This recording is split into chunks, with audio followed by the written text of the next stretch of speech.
பாருங்கள் ஃப்ரெண்ட்ஸ், எல்லாம் க்ளீன் பண்ணியாச்சு. டீ வச்சுருக்கேன் எனக்காக. எல்லாம் க்ளீன் ஆயிடுச்சு. வீடெல்லாம் தொடச்சாச்சு.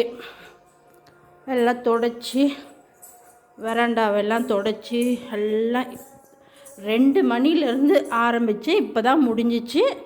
குளிச்சுட்டு இப்போ தான் டீ வச்சிட்டு இருக்கேன். பாருங்கள், இன்னும் இந்த துணியெல்லாம் மடித்து வைக்கணும்.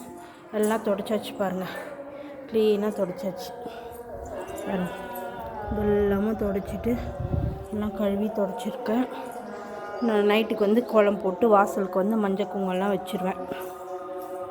இப்போது இந்த மாதிரி செஞ்சுட்டா ஃப்ரெண்ட்ஸ் நம்மளுக்கு வந்து கொஞ்சம் ஃப்ரீயாக இருக்குது டைமு. காலையில் சாமி கும்பிடும் போது டென்ஷன் இல்லாமல் நம்ம சாமி கும்பிடலாம். அதுக்காக தான் இப்போ நான் ஒரு 2-3 வாரமாக இந்த மாதிரி பண்ணுறேன். இல்லைனா இத்தனை நாள் வந்து நான் வந்து வெள்ளிக்கிழமை காலையில் தான் எழுந்து துடைப்பேன். ஆனால் டைம் வந்து ரொம்ப ஜாஸ்தி ஆகிடுது. 10:30 மணிக்குள்ளே நம்ம சாமி கும்பிட்டுணும் இல்லையா? அது என்ன ஆகுதுன்னா லேட் ஆகிடுது.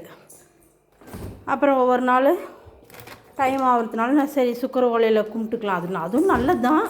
இருந்தாலும் நம்ம வந்து காலையிலேயே நம்ம கும்பிட்றது தானே நம்மளுக்கு கொஞ்சம் சாட்டிஸ்ஃபைடாக இருக்குது.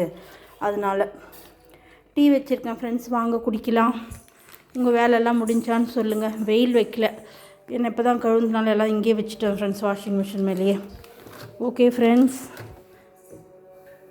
உங்கள் வேலையெல்லாம் முடிஞ்சான்னு சொல்லுங்கள். டீ வச்சுருக்கேன், நீங்கள் குடிக்க வர முடியாது. இருந்தாலும் எனக்கு டைம் வேறு ஓவர் ஆகிடுச்சு. டீ குடிச்சே ஆகணும். இதுக்கு முன்னாடியே குடிச்சிருக்கணும், வேலை இருந்ததுனால குடிக்க முடியல. இதை இப்போ வச்சுட்டேன். இப்போ வெளியே கொண்டு போய் வச்சு ரிலாக்ஸாக உட்காந்து குடிக்க போகிறேன். நீங்களும் வாங்க, டீ குடித்து நம்ம சண்டேவை நோ சண்டே ஞாபகம் இல்லாமல் சொல்லிட்டேன், சாரி, ஈவினிங்கை என்ஜாய் பண்ணலாம். அப்புறம் இப்போ நான் தம்பி காலேஜ்லேருந்து வந்துடுவான். வந்த உடனே போய் நான் பூஜை செலவெல்லாம் வேறு வாங்கிட்டு வரணும். எங்கள் வீட்டுக்கு புது வரவாக ஒருத்தர் வந்திருக்காங்க. அதை நான் உங்களுக்கு நாளைக்கு காலையில் காட்டுவேன். ஓகேவா? பூஜை பண்ணும்போது காட்டுறேன்.